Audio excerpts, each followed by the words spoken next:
반갑습니다. 지난해 8월 22일 날 제가 와서 고린도 전서를 강의를 했습니다. 그리고 오늘이 이제 4월 7일이니까 거의 한 8년쯤 돼서 제가 다시 왔는데, 오늘은 신약성경에서 사도행전을 함께 나누려고 하는데, 여러분 가르친 교재는 페이지가 47쪽이 되겠습니다. 이제 보시면서 제가 내용을 좀 읽기도 하고 또 설명도 하고 하면서 이야기를 전체적으로 진행을 하도록 하겠습니다. 사도행전 그러면 이제 가장 먼저 생각해야 될 것이, 사도행전은 누가복음과 짝을 이루고 있다는 점입니다. 그래서 사도행전은 일종의 한 작품의 후편과 같은 그런 성격을 지니고 있습니다. 그러니까 누가복음이 전편이라 이렇게 말하면 사도행전은 후편이다 이렇게 말할 수 있는데, 처음부터 이 사도행전 1장에 바로 그 점을 가지고 이야기를 시작을 합니다. 1장 1절을 보면 데오빌로여, 내가 먼저 쓴 글에는 무릇 예수께서 행하시며 가르치시기를 시작하신부터 이렇게 되는데요. 여기 1장 1절이 내가 먼저 쓴 글이라는 표현을 사용합니다. 내가 먼저 쓴 글. 이 말만 읽으면 벌써 쉽게 이 사도행전 저자가 이 책을 쓰기 전에 앞에 어떤 하나의 책을 썼구나 하는 것을 짐작을 할 수가 있죠. 먼저 쓴 글이 있다. 이것이죠. 그게 뭐냐면 이제 누가복음인데, 그 먼저 쓴 글의 그 요점을 간략하게 얘기를 합니다. 그 내용은 1절. 내가 먼저 쓴 글에는 무릇 예수께서 행하시며 가르치시기를 시작하신부터 그가 택하신 사도들에게 성령으로 명하시고 승천하신 날까지 이를 기록하였노라 이렇게 말합니다. 그러니까 이 내용만 보면 정확하게 누가복음은 예수님이 제자들을 가르치고 또 갈릴리에서 사역을 시작해서 복음을 전하시고 그 다음 승천하신 일까지가 누가복음이다 이런 말이 되고, 그러면 이제 사도행전은 바로 그 다음에 이어지는 이야기를 하겠다 그런 뜻으로 이야기를 시작을 하고 있습니다. 그러니까 다르게 말하면 예수님께서 승천하신 다음에 이야기를 하겠다. 드라마로 말하자면 전편은 이 땅에서 예수님께서 계시는 동안 어떤 일을 하셨는가 하는 것을 말한다면, 후편은 예수님이 하늘에 올라가신 그 이후에부터 어떤 일을 하실 것인가 하는 것을 말하겠다 그런 의미가 되죠. 그래서 이 사도행전은 속편 또는 후편과 같은 역할을 하고 있는데, 이게 이제 후편과 같은 역할을 하고 있다는 것을 조금 더 명확하게 볼 수 있는 것은, 누가복음과 사도행전이 둘 다 이 글을 받는 사람이 동일하다는 점에서 알 수가 있습니다. 1절 막 읽은 부분 보면 데오빌로요 이렇게 시작을 했는데, 이 데오빌로라는 사람은 누가복음 1장에도 등장을 합니다. 그래서 누가복음 1장을 보면 데오빌로에게 이 글을 누가복음을 써서 보낸다 그랬으니까 편지를 받는 사람도 동일하죠. 그러니까 앞에 누가복음을 받은 사람은 데오빌로, 그리고 이 사도행전을 받은 사람도 데오빌로다 그렇게 되어 있습니다. 혹시 이제 여기 계신 분들은 아마 옛날 나왔던 영화들이나 이런 것들을 기억하실 수 있는데, 60년대, 70년대, 60년대쯤에 한국에서 이 방영됐던 영화들 가운데 기독교 관련된 영화들이 많습니다. 예를 들면 배너, 십계, 아니면 코바디스 도미네 이런 영화들인데, 그 중에서 이제 초대교회의 모습을 어느 정도 완벽하진 않지만 그래도 어느 정도 사실적으로 그려주고 있는 이 영화들이 몇 편이 있어요. 그 중에 이제 고바드 스톰이네 이런 영화들인데 보면 이 초대교회 성도들이 왜 핍박을 받았는가 하는 점을 이야기해 주고자 하는 그런 의도로 영화를 만든 그런 것들이 있습니다. 왜 초대교회 신자들이 핍박을 받았나? 이유는 딱 하나죠. 뭐냐면 예수를 믿는다는 거죠.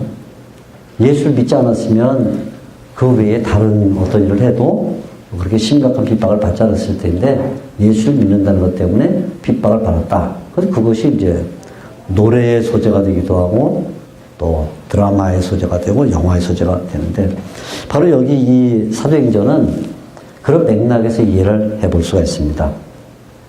사도행전이 언제 기록됐겠는가 하는 것에 대하여는 지금까지 학자들이 많은 관심을 가지고 연구를 했고 또 논의를 했습니다. 사도행전이 언제 기록됐겠나.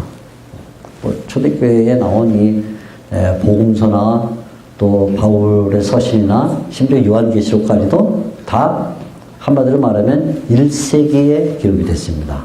간단히 말하면 1세기에 기록이 됐습니다. 100년을 넘어가지 않는 시점, 그러니까 기원이라는 영년을 기준으로 해서 100년을 넘어가지 않는 그 시점에 신화성경들이 다 기록이 됐고 그 중에서도 대략 한 50년, 주후 50년에서 주 100년 사이에 신화성경들이 기록이 됐어요. 그런데 학자들은 그렇게만 말하면 재미가 없어요. 정확하게 50년 되냐, 60년 되냐, 70년 되냐, 80년, 90년 이걸 연구하고 싶어요. 그래서 이제 학자들이 마태복음은 언제 기록됐겠는가, 요한계시록은 언제 기록됐겠는가 이런 연구를 하는 중에 사도행전에 대해서도 많은 질문을 던졌습니다. 사도행전은 언제 기록됐겠는가에 대한 추측이 굉장히 많은데 그 중에서 이제 설득력 있는 한 가지 주장은 이 사도행전 맨 마지막을 보게 되면 사도 바울이 모든 전도 여행을 마치고 로마에 전도를 하러 가는 장면이 나옵니다. 로마에 정착을 해서 2년 동안을 머물면서 하나님의 나라와 예수님을 전했다. 그렇게 돼 있어요. 그게 이제 이 사도행전의 맨 마지막 장, 맨 마지막 절, 28장 31절입니다. 사도행전 맨 마지막 장 28장, 맨 마지막 절 31절인데 내용이 그렇게 돼 있어요. 바울이 2년 동안을 자기 셋집에 머물면서 자기에게 오는 사람들을 다 영접하고 이렇게 말합니다. 하나님의 나라를 전파하며 예수 그리스도에 관한 모든 것을 담대하게 거침없이 가르치더라. 딱 두 가지를 했다. 사도 바울이 뭘 했냐면 하나님의 나라를 전파하고 예수 그리스도에 관한 것을 담대하게 가르쳤다. 이게 이제 사도행전의 마지막 장면입니다. 자, 이 장면을 보게 되면 무엇을 연상하게 되냐면 그럼 바울이 도대체 로마에 2년을 머물렀다고 하는데 로마에 2년 머물 때 그때 로마의 황제는 누구겠는가 하는 질문이 나옵니다. 누굴까요? 제가 지금 영화 얘기를 했는데 네? 네로입니다. 네로. 그래서 제가 영화 얘기를 한 거예요. 네로입니다. 여기 사도 바울이 내가 황제에게 가서 기독교 신앙을 변명하고 그리고 자신이 무지하다는 것을 밝혔다. 내가 황제에게 상소한다. 그러고는 황제에게 가는데 그 황제가 네로입니다. 우리가 일반적으로 알다시피 네로는 굉장히 폭력적인 황제였습니다. 사실 네로는 이중적 성품을 가지고 있었는데 한편으로는 아주 잔인한 폭력적 마음을 갖고 있으면서도 또 하나는 네로는 크라운, 광대와 같은 기질을 가지고 있었어요. 그래서 노래 부르기를 좋아하고 연극을 좋아하고 이런 걸 좋아했어요. 그런데 이 네로가 기독교인들을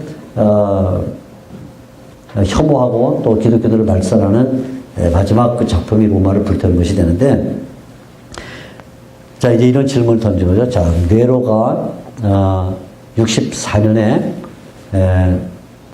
로마를 불질렀습니다. 64년에 불질렀습니다. 불지른 이유는 로마가 너무 더럽다.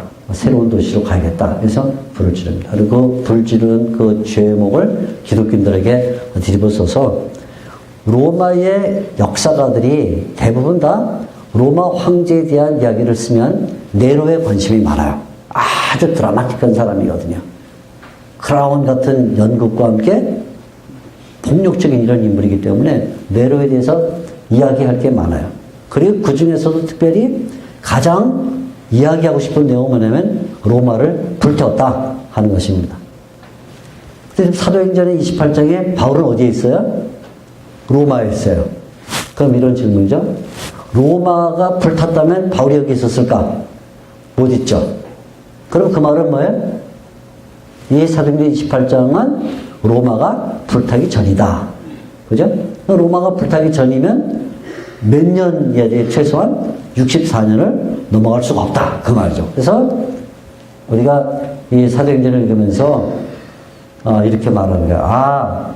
네로가 로마를 불태우기 64년인데 바울이 2년 동안을 평안히 지나면서 하나님 나라와 예수 그리스도를 가르쳤다면 그러면 네로가 로마를 방어하기 전인 것이다. 그래서 사도행전은 64년 이전이다. 이렇게 보게 되는 것이죠. 물론 이제 어떤 사람은 그렇게만 말하면 너무 단순하다 해서 아주 기발한 얘기를 하는 사람들도 있어요. 뭐냐면 누가복음이라는 제1편을 쓰고 그리고 2편으로 사도행전을 썼는데 2편에서는 바울이 2년 동안 로마에 머물면서 하나님의 나라와 예수님을 가르쳤다를 썼고 사실은 그 마음속에 3편도 쓰려고 했다. 이런 추측을 하는 사람도 있어요. 학자들은 늘 그래요. 하나만 갖고 만족이 안 돼서 늘 뭔가 좀 해보려고 하는데 근데 이제 그것은 아무튼 역사적 자료로 남아있지 않으니까 우리 손에 없죠.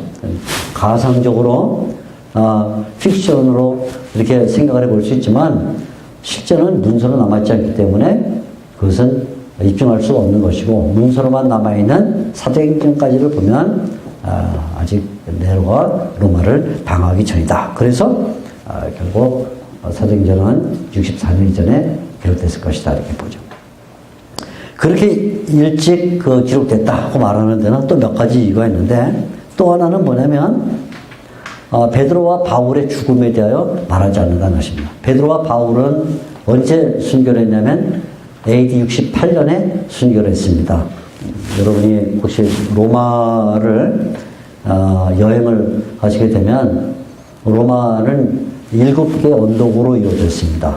로마 7개 언덕으로 이루어져 있어서 나중에 요한계시록 같은 성경을 보면 요한계시록 같은 성경에는 7 산이 등장하는데 로마를 이제 상징하는 것이죠. 7 산이 있는데 그 중에 지금도 카피톨리라는 그 언덕 힐입니다. 카피톨리 힐에 가면 로마 그 박물관이 있는데 그 박물관 옆에 옛날 바울과 베드로가 아마 구금돼서 옥살이를 했을 것이다 라고 추정하는 그런 지하 감옥이 있어요. 토굴 감옥이 있습니다. 그래서 그 아예 들어가는 입구에 바울과 베드로의 감옥 뭐 이런 제목을 샴판처럼 붙여놓고 있는데 그게 그 감옥에 있다가 예를 들어 그 감옥에 있다가 68년에 순교를 했다는 거예요.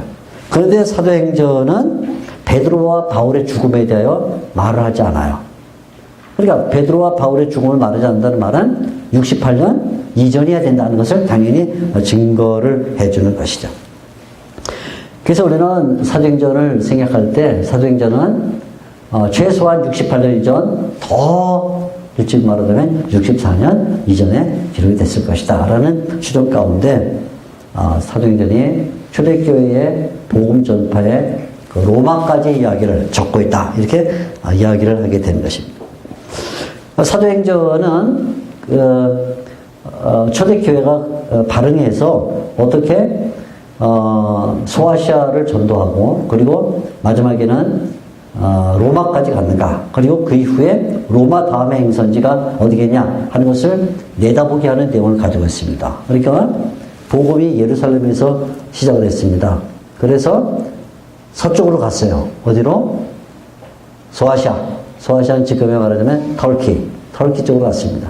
그렇게 해서 다시 서쪽으로 갔어요. 마게도니아. 그래서 사도 바울이 일루리곤까지 가서 복음을 전하고, 그리고는 죄인의 몸으로 다시 서쪽으로 가서 로마까지 갔어요.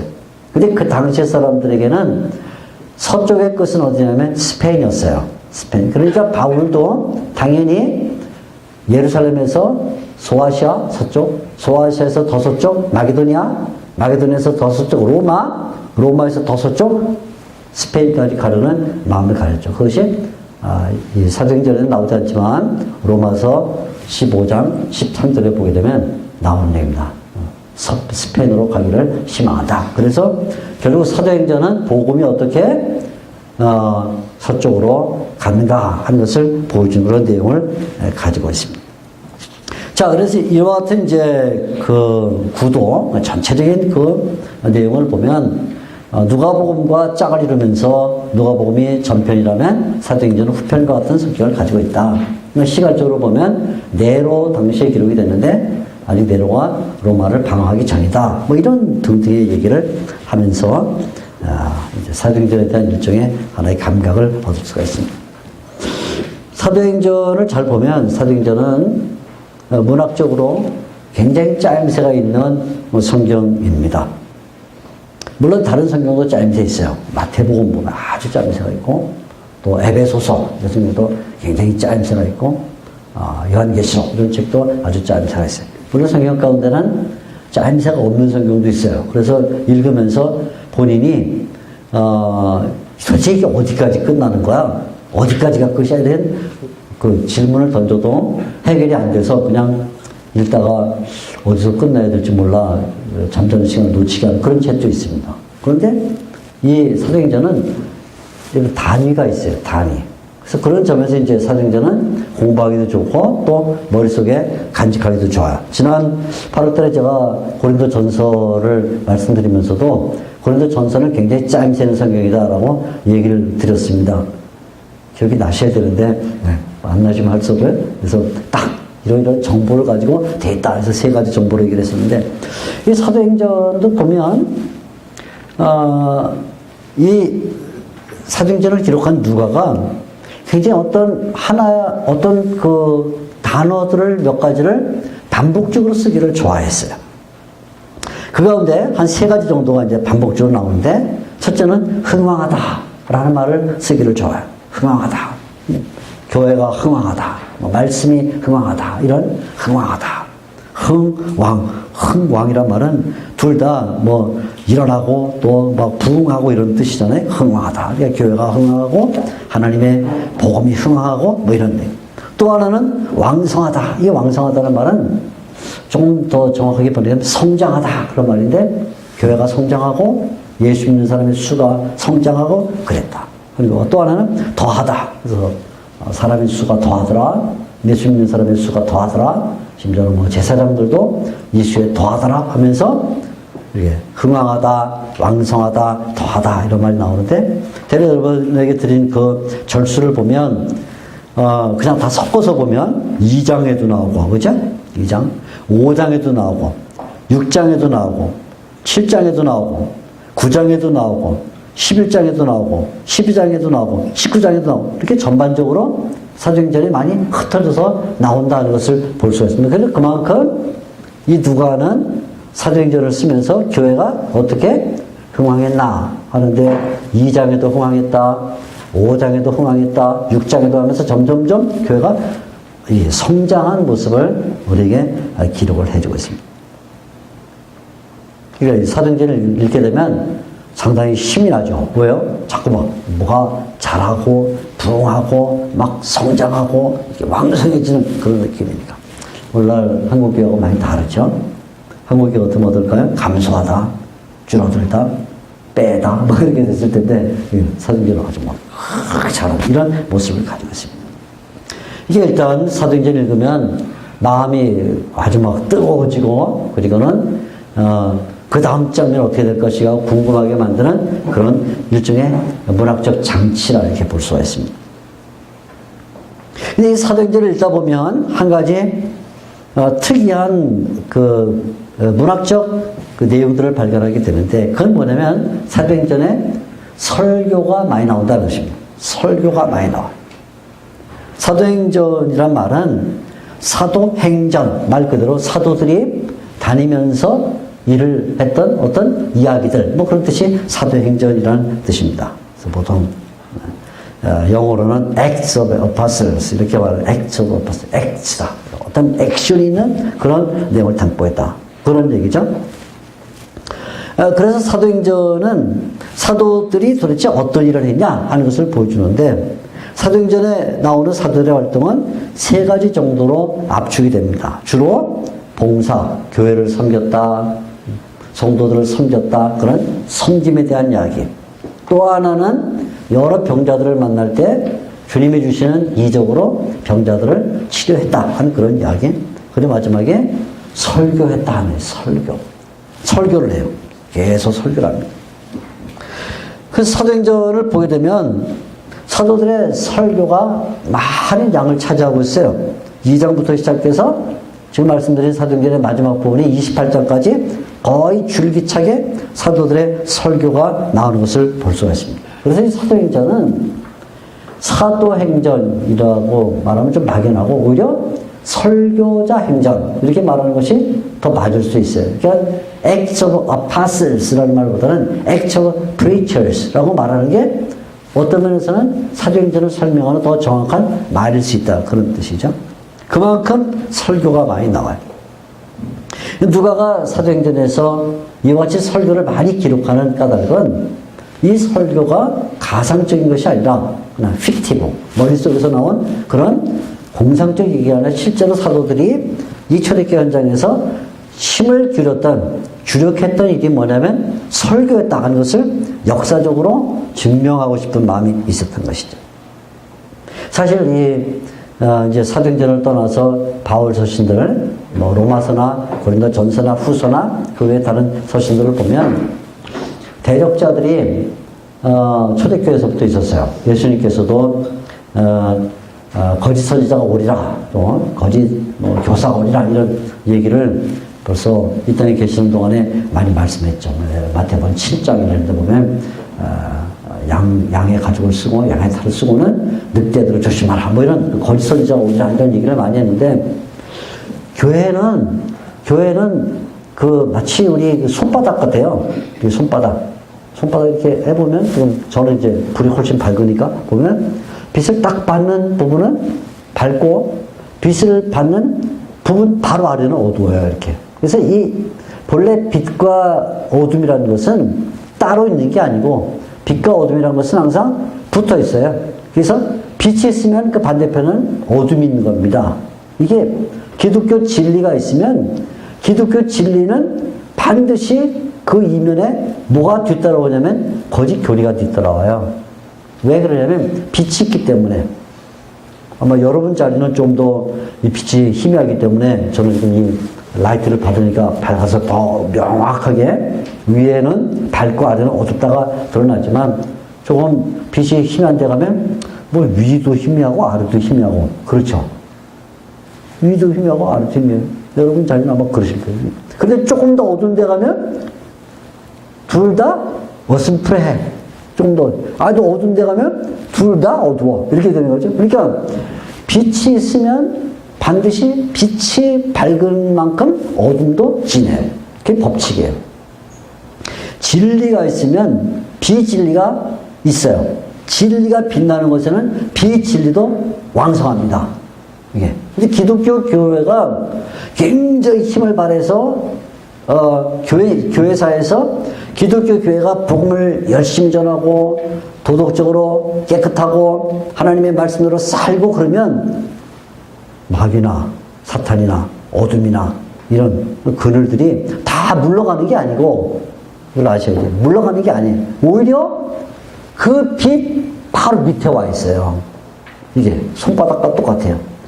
위에 닿는 빛 부분이 밝으면 아래가 어두운 것처럼 진리가 빛날수록 비진리도 왕성해요. 이제 봄 되잖아요. 그죠? 봄 되면 저도 봄 되자마자 이제 따뜻해서 살겠죠. 막 겨울 동안 움츠려고 쭉 하는데, 근데 우리가 깨달은 건 뭐냐면 봄 되면 사람만 사는 게 아니에요. 벌레도 살아요. 벌레. 그래서 겨울에는 추워서 산불 나가거나 나가면 나도 춥지만 벌레도 추우니까 벌레가 덤벼들질 않아. 그런데 이제 4월, 5월 되면 사람이 살만한 것처럼 온갖 벌레들도 살만해서 산보다 보면 하루하루 입에 들어오고 목에 달라붙고 그래. 그 법칙이 그래요. 이 기독교회가 사도들이 설교를 열심히 하고 하나님의 진리를 열심히 전할 때 그때 핍박이 제일 강했어요. 복음을 전하지 않고 일을 하지 않고 진리대로 살지 않으면 핍박이 안 와요. 왠 줄 알아요? 오순풀에 하니까 위도 오순풀에 아래도 오순풀에 하다고 힘이 없다고 아래에 이 진한 색깔이. 그런데 사도들이 복음을 전하고 설교를 하고 열심을 내면 그만큼 핍박이 강하고 그만큼 어려운 일이 많이 와요. 그러니까 이렇게 말할 수 있어요. 역사적으로 보게 되면 핍박이 많았던 시대는 불행한 시대가 아니고 영적으로 가장 활성화됐던 시대고, 핍박이 없는 시대는 가장 평화로운 시대가 아니라 영적으로 보면 진리가 가장 약한 시대, 이렇게 볼 수 있어요. 굉장히 좀 아이러니하죠, 그죠? 아이러니하지만 교회의 역사가 우리에게 보여주는 게 그래요. 핍박이 강했던 시대, 핍박이 강했던 시대는 가만 보면 진리가 강했습니다. 그래서 그 진리를 확산시키지 못하게 하려고 핍박이 강했던 거예요. 그런데 핍박이 없는 시대를 보게 되면 진리가 약해, 힘이 전달이 안 돼. 그러니까 오늘날 우리가 살고 있는 이런 시대는 핍박이 없는 시대이기 때문에 교회가 복음 전도에 그렇게 열정을 갖지 않는 거죠. 교회사적으로 보면 그래요.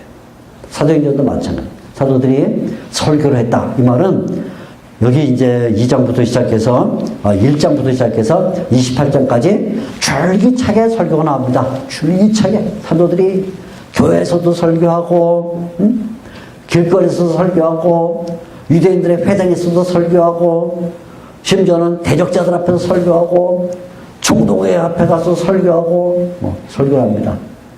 줄기차게 1장부터 28장까지 줄기차게 1장, 2장, 3장, 4장 쭉 계속 설교가 나와요. 그만큼 사도행전은 설교에 강한 그런 책이다. 설교를 강하게 증한 책이다. 근데 이 사도들의 설교를 잘 따져보게 되면 사도들의 설교에는 몇 가지 특징이 있습니다. 첫째는 어떤 특징이냐면 논리적이에요. 설교가 아주 논리적입니다. 마치 벽돌 쌓기 하는 아이들의 놀이와 비슷해요. 아이들이 벽돌 쌓는 놀이를 할 때, 나무 벽돌을 이렇게 쌓을 때 하나만 처음에 그냥 뭐 한 2단, 3단 될 때는 흔들림이 없어요. 그런데 한 10단, 15단 올라가게 되면 조금이라도 수평을 못 맞추면 그냥 와르르 부러지고 말아. 그렇죠? 초대교회 설교는 그래요. 수평을 너무 잘 잡아가지고 논리가 얼마나 정연한지 어느 하나도 흔들림이 없는 그런 설교였어요. 특별히 초대교회 사도들의 설교는 2가지 논리를 갖고 있는데, 하나는 교리를 말해요. 교리. 하나는 교리, 또 하나는 실천과 권면을 가지고 있어요. 그래서 우리가 이것을 믿어야 된다는 것 말과 함께 동시에 이렇게 살아야 된다는 내용을 가지고 있습니다. 이런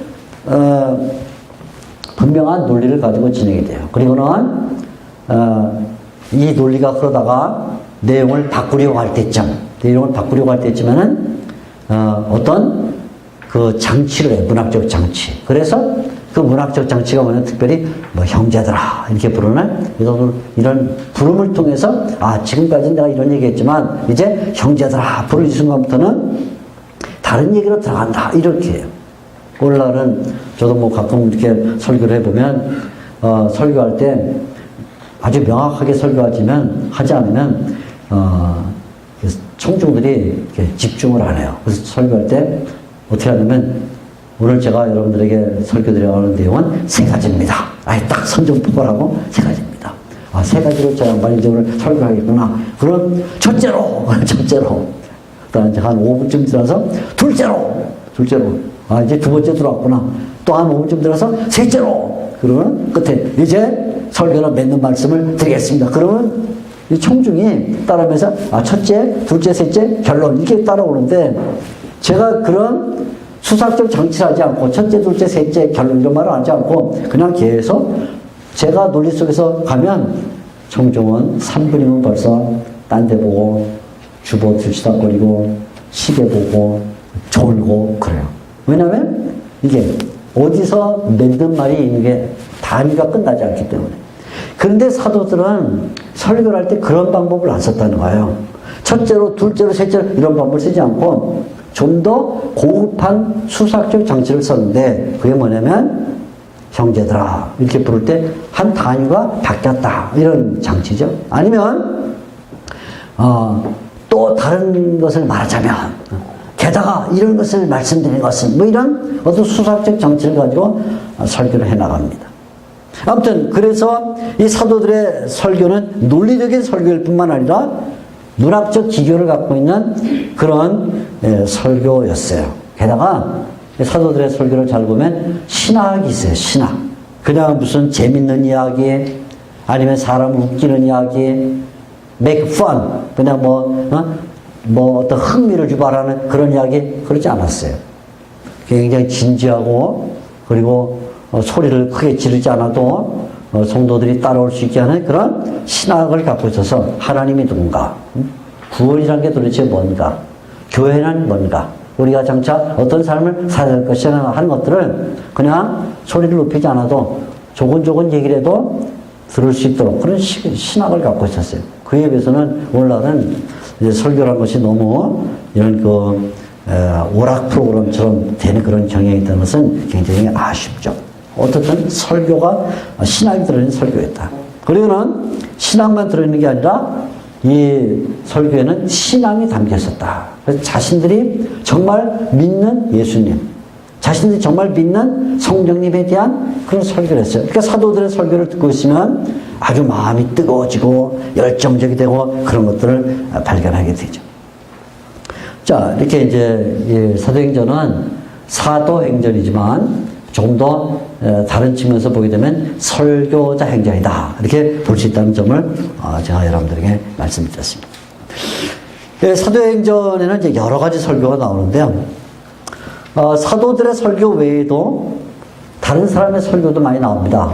이제 설교라기보다 이제 일종의 연설, 스피치, 연설이 나오는데, 예를 들면, 유명한, 유대교의 랍비였던 가말리엘이라는 사람이 했던 설교, 그런 거죠.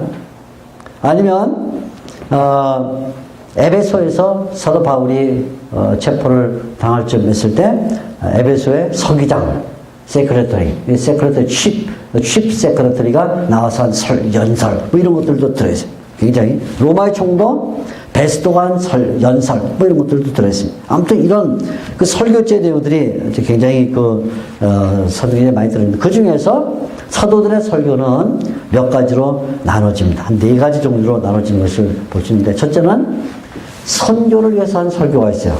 믿지 않는 사람들에게 예수를 믿으라 하는 설교들이 있습니다. 대표적으로 사도행전 2장 14절에서 40절까지 나오는 설교인데, 유대인들과 예루살렘에 살고 있는 주민들에게 한 설교. 그냥 이건 일방적으로 예수를 믿으라 이런 선교를 위한 설교. 어떤 때는 상대방과 논쟁을 하면서 벌인 설교가 있어요. 그래서 특별히 바울과 같은 사도는 여러 지역에서 설교를 하면서 변론자들과 함께 변론을 하는 그런 장면들이 나와요. 논쟁 설교를 이렇게 불러요. 어떤 경우에는 기독교에 있는데 그런 것은 이제 변증 설교 이렇게 봅니다. 예를 들어 스테반 집사님이 유대인들의 그 공회 앞에서 한 설교는 기독교의 정당성을 말해주는 걸 변증 설교라 이렇게 볼 수 있죠. 그중에 이제 사도들이 교회에서 한 설교가 있는데 교회 설교 이렇게 말합니다. 교회 설교. 이 교회 설교는 어떻게 기독교인들의 신앙을 북돋아주고 때로는 핍박이 올 때 그 핍박을 이겨나가도록 권면하거나 아니면 교회 문제가 있을 때 문제를 해결하는 그런 방식으로 설교를 하는 그런 경우도 있어요. 그래서 우리가 대부분 다 교회에서 한 설교다. 그런데 여러분 같이 책을 보시면 이제 교회 설교 가운데 몇 가지 나오죠? 사도 보충 설교 1장, 그 다음에 6장에 보게 되면 7 집사를 뽑을 때 한 설교 이런 것, 그 다음에 특별히 15장에 보게 되면 이 사도회의가 열려서 사도회의에서 베드로와 이제 야고보가 한 설교, 이런 설교가 있고, 또 바울이 에베소 예루살렘으로 올라가면서 에베소 장로들을 초청해서 한 에베소 장로들을 향한 설교, 뭐 이런 것. 사도행전 21장에 보면 야고보가 예루살렘 교회에서 한 설교, 이런 것들은 다 이제 교회 설교인데, 이런 설교는 성도들의 믿음을 강화하거나 아니면 핍박이 왔을 때 핍박을 이기게 하거나, 혹은 교회에 어떤 문제가 생겼을 때 그 문제를 해결하기 위해서 한 이런 설교다, 이렇게 볼 수가 있습니다. 자, 이제 우리가 그 사도행전은 설교자 행전이다. 설교가 많이 들어있다. 그래서 사도행전 읽을 때 가져야 될 그 감각은, 설교가 많이 나오구나. 읽으면서 설교가 뭔가 이렇게 발견해내는 그런 어떤 호기심을 가지고 봐야 될 필요가 있습니다. 그럼 사도행전은 어떻게 생겼을까? 사도행전의 구조. 사도행전의 구조는 가장 간단한 구조는 사도행전 1장 8절을 중심으로 나눠보는 구조입니다. 사도행전 8절 아마 대부분 이제 성도님들이 암송하는 구절인데요. 사도행전 1장 8절이 오직 성령이 너에게 마시면 너희가 권능을 받고 예루살렘과 온 유대와 사마리아와 땅끝까지 이르러 내 증인이 되리라, 이런 얘기인데, 성령이 너에게 마시면 장소가 나오죠. 처음에 예루살렘, 그 다음엔 유대, 그 다음에 사마리아, 그 다음에는 땅끝까지. 이게 이제 사도행전의 일종의 구조예요. 사도행전의 구조. 그래서 처음에는 복음이 예루살렘에서 시작을 했다. 근데 예루살렘에서 시작한 복음이 유대 땅으로 퍼져나갔다. 유대 땅으로 퍼져나간 복음이 사마리아까지 갔다. 그리고 그 사마리아까지 간 복음이 결국은 땅끝까지 갔다 해서, 사도행전을 잘 보면 먼저 예루살렘에서 복음이 시작됐다 하는 이야기가 1장에서 6장까지 주로, 1장에서 7장까지 주로 이야기가 진행되는 걸 볼 수 있어요. 그리고 사마리아로 갔다는 게 이제 8장에 나오고 9장부터 28장까지 복음이 어떻게 땅끝까지 갔는가 하는 이야기를 적고 있죠. 그러니까 사도행전의 그 구조를 가장 쉽게 볼 수 있는 것은 사도행전 1장 8절을 가지고 볼 수 있다. 예루살렘과 유다와 사마리아와 땅끝. 그래서 1장에서 7장은 예루살렘과 유다에서 복음이 어떻게 진행되는가. 그 다음에 8장은 사마리아, 9장부터 땅끝까지 갔다, 이런 얘기죠. 근데 이 이야기를 잘 보게 되면, 사도행전 읽다 보면 사도행전은 결국은 두 교회에 대한 이야기다 하는 것을 압축해서 볼 수가 있어요. 두 교회에 대한 이야기다. 하나는 예루살렘 교회에 대한 이야기, 또 하나는 안디옥 교회에 대한 이야기. 안디옥은 당시에 이 초대교회 당시에는 두 개의 안디옥이 있었는데, 하나는 지금 막 IS, 이슬라믹 스테이트가 일어난 시리아 지역에 있는 안디옥이 하나 있고요. 지금도 그 안디옥 유적지는 있어요. 우리가 지금 워낙 이 IS 뭐 이런 때문에 뭐 가기가 좀 어렵지만, 아무튼 언젠가 정말 세계가 좀 평화스러워지면 가보면 좋을 때, 다메섹 안디옥은 다 시리아죠. 또 하나 안디옥은 어디냐면 터키의 남부, 터키는 비시디 안디옥이라 부르는 터키 남부의 안디옥이 있습니다. 근데 여기 나오는 이제 안디옥은 시리아 안디옥이에요. 시리아 안디옥. 그러니까 사도행전은 두 개의 교회에 대한 이야기. 하나는 예루살렘에 대한 이야기, 하나는 안디옥에 대한 이야기. 그래서 11장까지는 주로 예루살렘 교회에 대한 이야기고, 12장까지는 주로 예루살렘에 대한 이야기고, 13장부터는 안디옥 교회에 대한 이야기예요. 그래서 13장 1절을 읽어보게 되면 이야기가 갑자기 전환되는 것을 볼 수가 있어요. 지금까지 쭉 12장, 1장에서 12장까지 예루살렘 교회를 얘기하다가 12장 25절에 보면 이런 말이 있습니다. 12장 25절이 12장 마지막 절인데, 바나바와 사울이 부조한 일을 마치고 마가라는 요한을 데리고 예루살렘에서 돌아오니라. 12장 맨 마지막에 예루살렘에서 돌아오니라고, 예루살렘이라고 말하고는 그 다음 절이 13장 1절인데 13장 1절에는 뭐라고 나냐면 안디옥 교회에 선지자들과 교사들이 있으니 이렇게 나와요. 그러니까 12장 25절이 마지막 절인데 끝나는 단어가 뭐냐면 예루살렘 그렇게 끝났어요. 근데 13장 1절에 시작하는 단어가 뭐냐면 안디옥 그렇게 시작을 해요. 그러니까 이 누가가 사도행전을 쓸 때 12장까지는 1장부터 12장까지는 예루살렘에 대한 이야기를 해서 12장 25절 예루살렘으로 끝내고 그런 13장 1절부터는 이제는 안디옥에 대한 이야기를 하겠다고는 아예 작심을 하고 안디옥 교회는 선자들과 교사들이 있다 이렇게 이야기를 시작한 것을 이렇게 볼 수가 있어요. 그러니까 조금 전에 앞에 사도행전 1장 8절을 가지고 보면 사도행전은 세 부분으로 나눠지는데 어떻게 해요? 예루살렘과 유다, 두 번째 사마리아, 그리고 땅끝까지 가는 얘기 세 부분으로 나누지만 교회만 갖고 보게 되면 사도행전은 두 부분으로 나눠진다. 1장부터 12장까지는 예루살렘 교회 이야기, 13장부터 18장까지는 안디옥 교회 이야기다. 이렇게 되는 거죠. 그래서 앞에 부분은 주로 무슨 얘기냐면 예루살렘 교회, 그러니까 mother church죠. 어머니 교회, 모 교회가 어떻게 시작해서 어떻게 자리를 잡고 어떻게 복음을 전할 준비를 갖췄는가 하는 예루살렘 교회의 그 시작과 진행과 복음을 전하려는 그 준비의 단계를 말한다면 13장부터는 어떻게 이 준비된 복음이 세상을 향해서 끝까지 나가는가 하는 것을 말하는 이런 내용을 가지고 있는 거예요. 그래서 예루살렘 교회 이야기는 복음의 시작과 정착을 말하면 안디옥 교회 이야기는 복음의 진행과 확장 이렇게 말하는 거죠. 두 개가 딱 나란히 되어 있어요. 그래서 거의 절반은 예루살렘 교회 이야기, 절반은 안디옥 교회 이야기 이렇게 되어 있는데 이 예루살렘 교회 이야기는 주로 누가 주도적인 역할을 하냐면 예수님의 제자들이었던 사도들이 주도적인 역할을 해요. 그래서 베드로, 안드레, 요한, 야고보, 베아니엘, 빌바, 도마야, 다시까지. 그건 아시죠? 베아니엘, 빌바, 도마야, 다시가. 12제자 이름 앞자만 딴 거. 베아니엘, 빌바, 도마야, 다시. 가룟 단 죽었으니까 베아니엘, 빌바, 도마야, 다시까지 11명과 그 다음에 이제 새로 뽑은 마티아라는 사람이 포함된 예수님의 12제자를 중심으로 한 교회가 예루살렘 교회라면 13장부터 시작하는 안디옥 교회는 이제 사도들이 주력을 한 교회가 아니라 새로운 인물, 바울과 바나바라는 이런 인물들이 주력을 했다 하고 말하면서 어떻게 복음이 이방인들에게 가게 됩니다. 앞에 복음은 주로 유대인에게 머물러 있었는데 뒤에 복음은 어떻게 이방인들에게 복음이 나가게 되는가 하는 것을 보여주는 그런 내용을 가지고 있죠.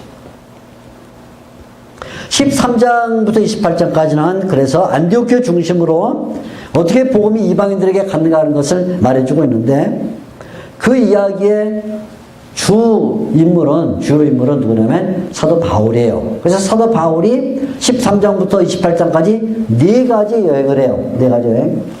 첫째는 소아시아를 전도하는 여행, 1차 전도여행. 그 다음에 2차 전도여행, 소아시아를 넘어서 마게도니아 지역으로 넘어가는 이야기. 3차 전도여행은 아예 마게도니아 지역 전체를 포괄하는 전도. 그리고는 네 번째는 로마 전도여행. 이렇게 이제 사도 바울의 네 가지 전도여행이 나오는 것이죠. 자, 여기서 이제 우리가 한 가지 주목해야 될 것은 사도 바울이 전도를 할 때 이 바울의 전도는 굉장히 점진적이었다. 점진적이었다. 그리고 아주 계획적이었어요. 단계적이었어요. 체계적이었어요. 그냥 막 생겨나서 막 나가서 복음을 전하는 게 아니라 굉장한 절제심을 가지고 처음에는 마치 엑서사이즈, 연습하듯이 먼저 가까운 지역까지만 가요. 그래서 소아시아 중에서도 아주 짧은 지역, 구브로 섬과 그 다음에 지금의 터키 남부 지역, 남부 지역만 가요. 이고니온, 루스트라, 이고니온, 뭐 이런 아주 덜베 이런 지역만 가요. 그래서 일종의 연습하듯이 조금 가볍게, 그래도 핍박과 환란은 많아서 루스트라나 이런 데서는, 이고니온 이런 데서는 아주 막 돌에 맞아 죽을 뻔하고 이제 그러긴 했지만 아무튼 처음에는 이 반경을 굉장히 작게 잡아서 너무 그 시간을 많이 들이지 않고 다닐 수만큼 다녔어요.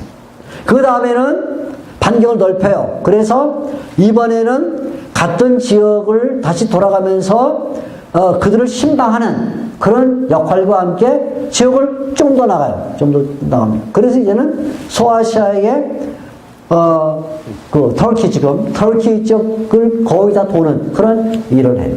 그리고는 세 번째 전대여행 때는 터키 지역만 아니라 이제는 마게도냐를 넘어가. 그래서 복음을 확산시켜. 그래서 결국은 이 복음이 예루살렘에서 시작되는데 소아시아와 마게도냐를 갔다 하는 것과, 그러니까 바울의 전도 전략은 아주 계획적이에요. 침착해요. 복음을 전할 때 그냥 아무 생각 없이 주님께서 딴 곳으로 가라 했구나, 바로 딴 곳으로 가는 게 아니라 먼저 자기가 있는 곳에서부터 차근차근 전도해서 그것이 성공하면 그 다음 단계로, 또 성공하면 그 다음 단계로 하는 이런 방법을 썼어요. 그리고 바울의 전도 전략은 대체적으로 대도시를 중심으로 한 선교를 했습니다. 대도시? 여기 이제 사경전을 보면 그 대도시들이 주로 나오는 게 안디옥, 큰 도시입니다. 안디옥. 그 다음에 에베소, 아주 큰 도시죠.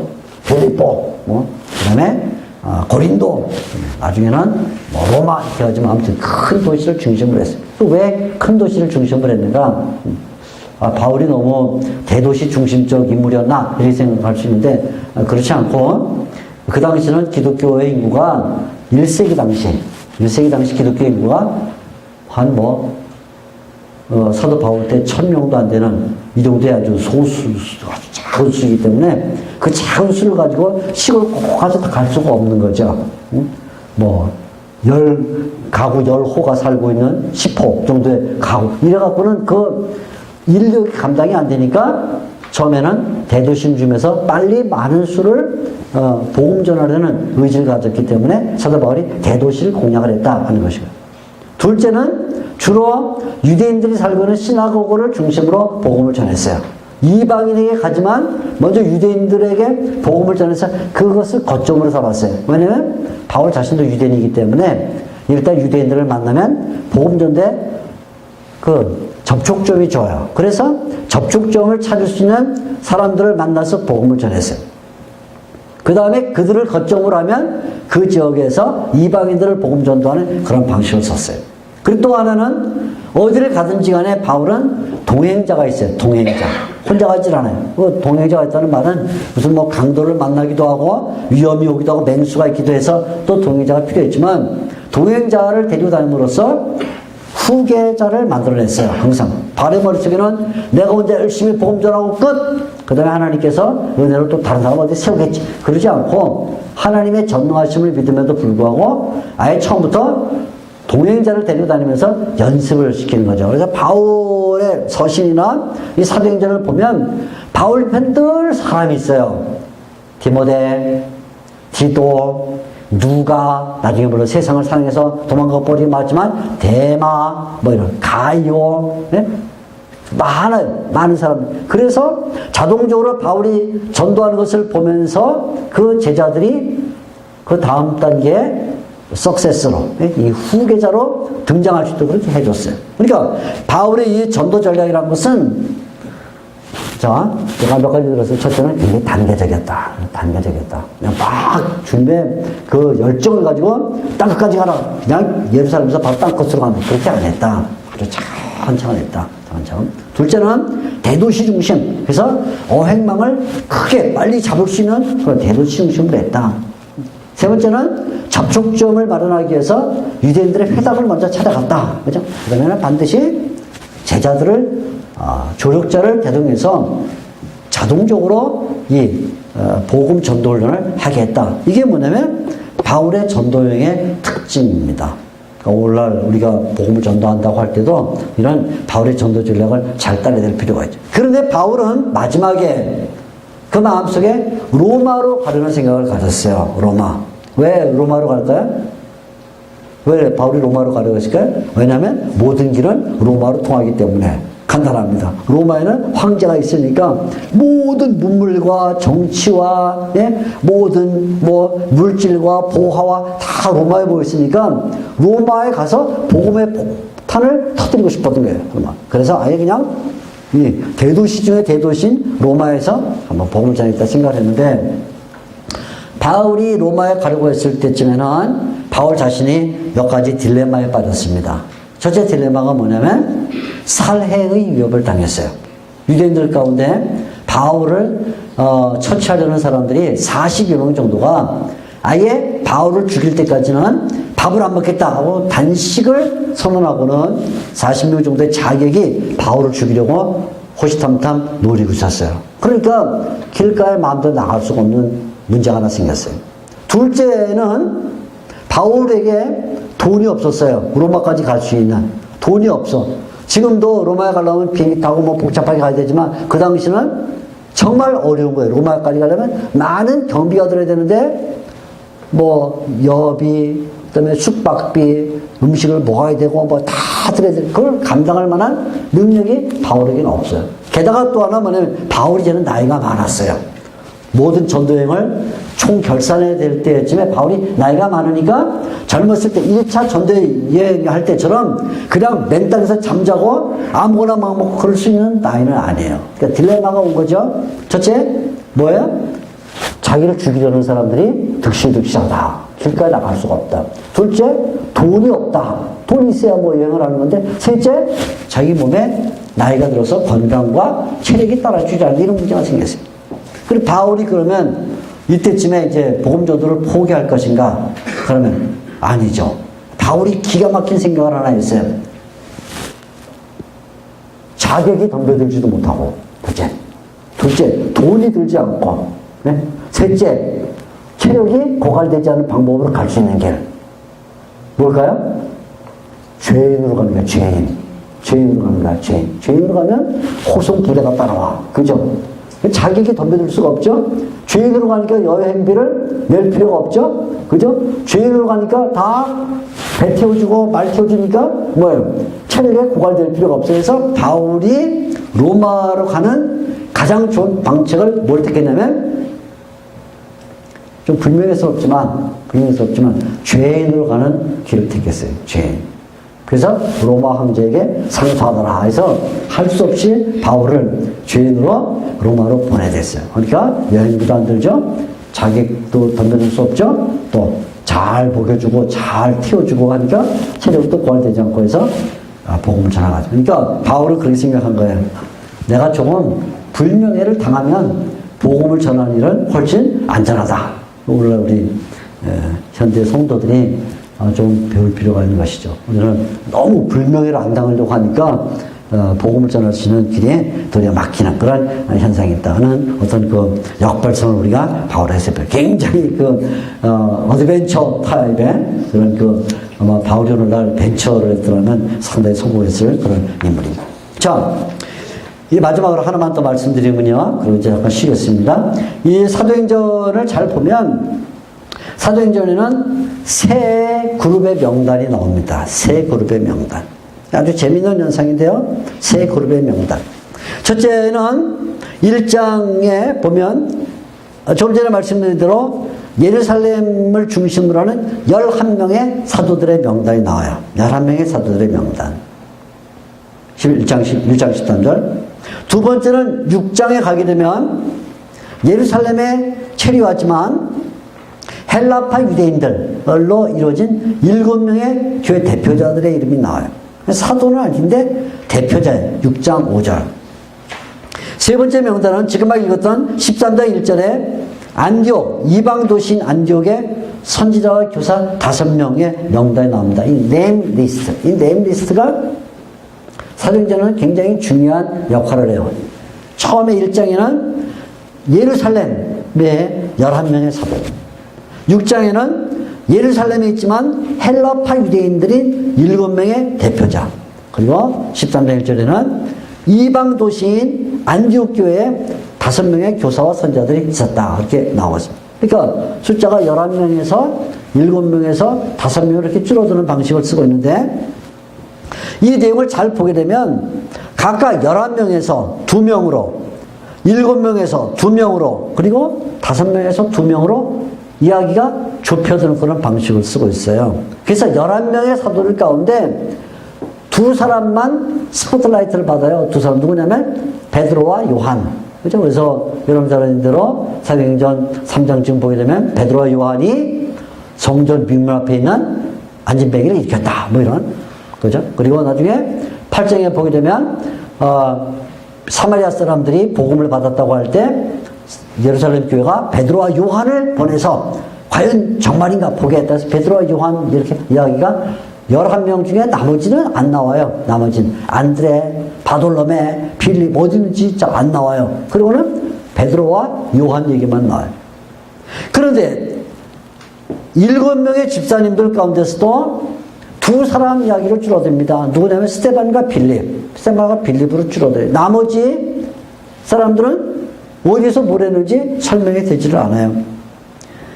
안디옥 교회 5명 가운데서도 두 사람의 이야기로 줄어들어요. 바울과 바나바. 나머지 3사람은 어디서 뭐 했는지 나오지가 않아요. 그러니까 11명에서도 2명, 7명에서도 2명, 5명에서도 2명으로 줄어드는 이런 방식을 쓰더라. 그리고는 결국 이야기가 그 2명에서 1명만 남아요. 어떻게? 베드로와 요한에서는 베드로만 남고, 네? 스데반과 빌립에서는 스데반은 순교라고 빌립만 남고, 바나바와 바울에서는 바나바가 1차 전도행까지만 등장을 하고 바울이 혼자 남아요. 그러니까 2명 가운데 베드로와 요한에서는 베드로, 스데반과 빌립에서는 빌립, 바나바와 바울에서는 바울만 남더라. 무슨 얘기입니까? 이 누가가 사도행전을 쓰면서 어떤 틀을 만들었는데 그 틀이 뭐냐면 디스크랜도. 알죠? 디스크랜도. 네.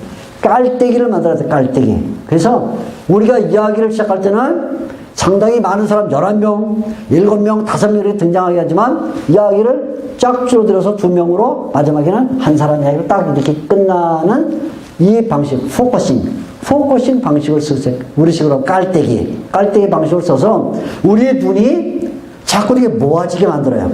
그래서 먼저 예루살렘의 11명 가운데 탁 모아지고, 다시 예루살렘 7명 집사 가운데 다시 모아지고, 그리고 13장에서 안디옥 교회 5명에서 다시 한 사람 모아지는 이런 방식입니다. 3번의, 그러니까 어떤 그 심장의 박동이 있는 거죠. 11명에서 2명에서 1명, 그죠? 7명에서 2명에서 1명, 그죠? 5명에서 2명에서 1명. 그래서 사도행전이 끝나는 이런 방식입니다. 이 방식을 이제 이해하고 사도행전을 읽으면 굉장히 이 누가가 문학적으로 굉장히 그 기교가 뛰어난 사람이고, 이야기를 마치, 심포니 오케스트라의 사막장으로 이루어진 음악 가운데 쫙 지나가는 것 같은. 물론 이제, 오늘날 심포니 오케스트라는 반대죠. 처음에는 알레고로 시작했다가 안단테 갔다 나중에 알레고로 론더로 그냥 하지만, 쫙 한 번, 또 쫙 한 번 이렇게 해서. 그래서 사도행전이 끝난 그런 방식으로. 여러분들에게 드린 그 노트에 마지막 그 도표가 들어있는데 바로 그것입니다. 이렇게 12명에서 2명으로, 그 다음에 1명으로 줄었다. 이렇게 한번 잘 참조를 하시면 되겠습니다. 자, 이제 잠깐 쉬셨다가요. 이어서 사도행전에 그러면 전체적인 그 신학과 내용이 어떤 것인가 하는 것을 좀 더 말씀드리도록 하겠습니다. 예, 잠깐 쉬겠습니다.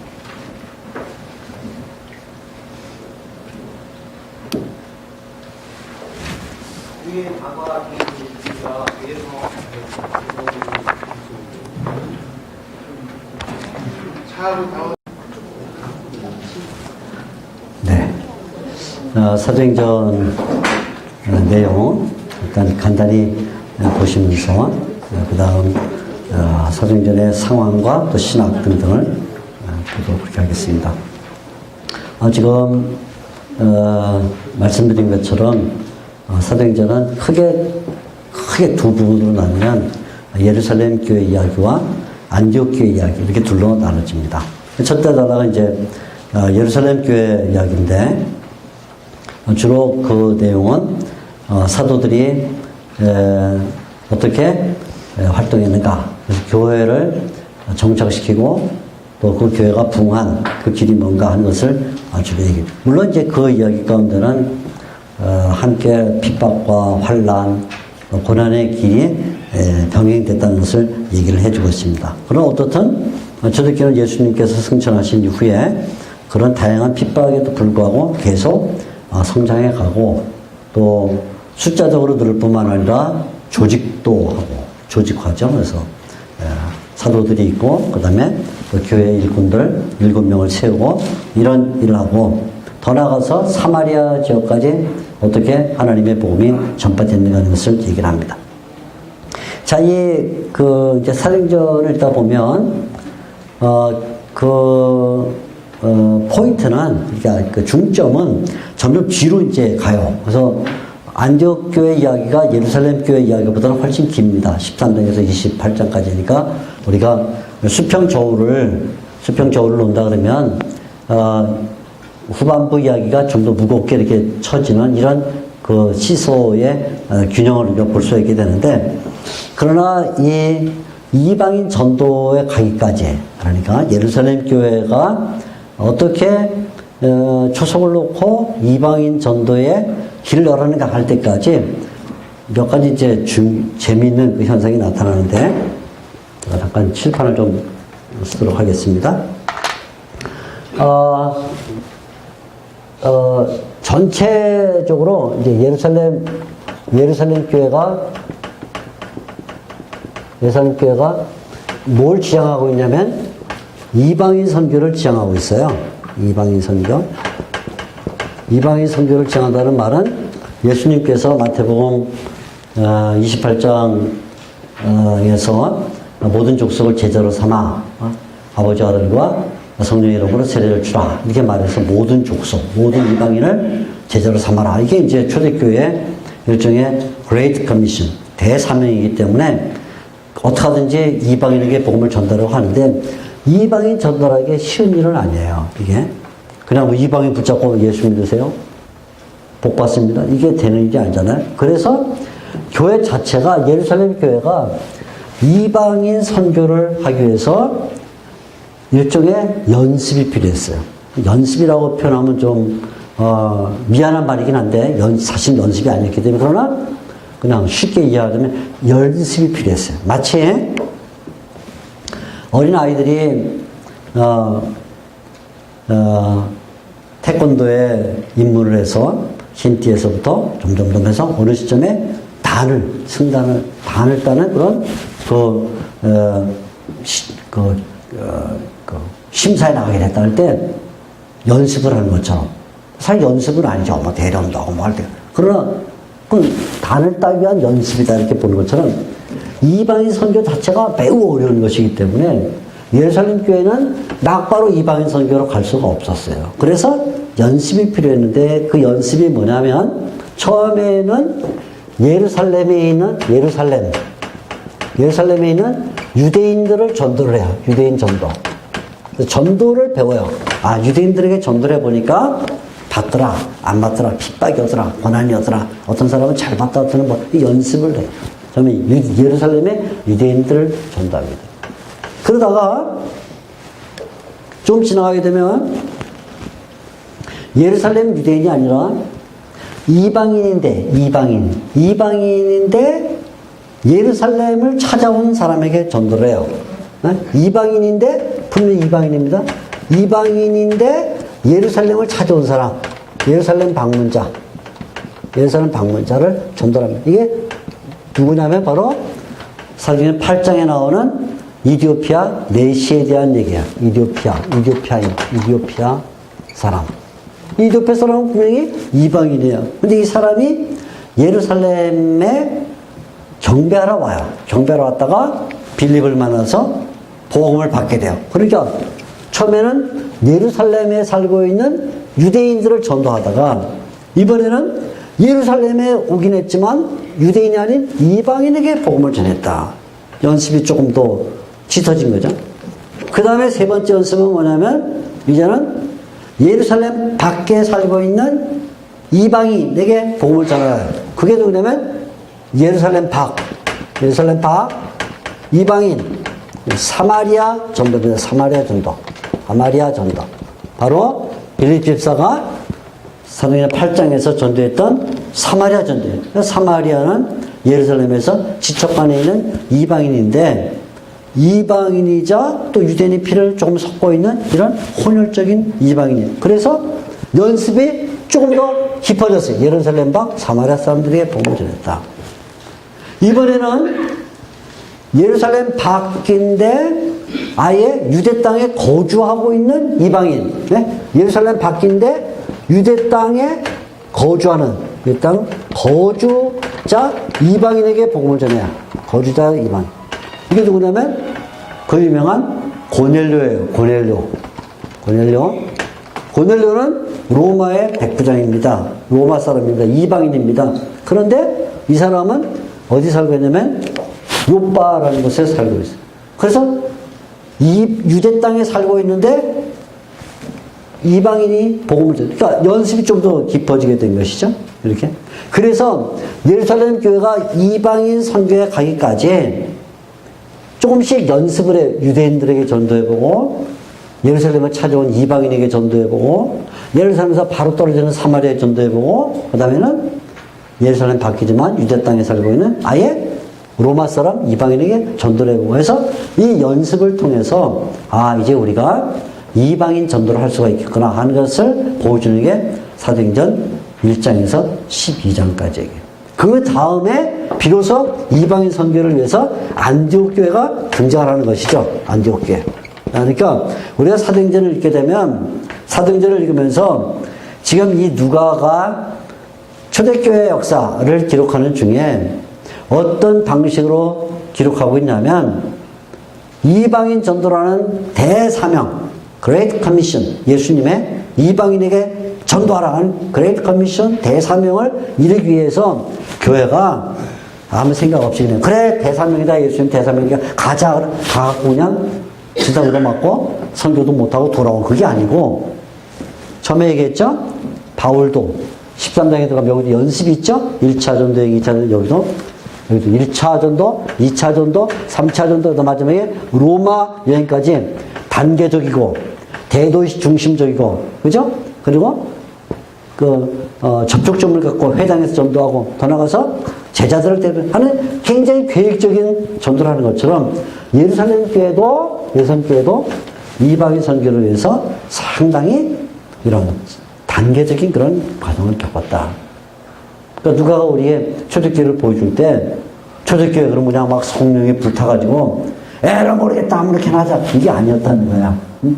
막 그냥 성령에 불타는 사람들이 은혜를 받고 막 은사를 받으면 그냥 에라 죽도 밥도 모르겠다 그냥 아무렇게나 하자 이게 아니라 아주 질서 있고 계획적이고 체계적인 방식으로 했다. 이게 이제 사도행전이 보여주는 중요한点이죠. 이걸 이제 우리가 사도행전 읽을 때 반드시 알아야 돼요. 그럼 사도행전은 도대체 어떤 상황에서 기록이 됩니까? 이 상황은 한마디로 말하면 예수님께서 모든 족속을 제자로 삼으라 한 그 명령을 따르는 그런 상황이죠. 그래서 사도행전은 어떻게 하나님의 나라를 이 세상에 전하고 하나님의 나라를 심을 것인가 이게 가장 큰 목적이자 관심사였어요. 어떻게 하나님의 나라를 전하고 하나님의 나라를 심을 것인가.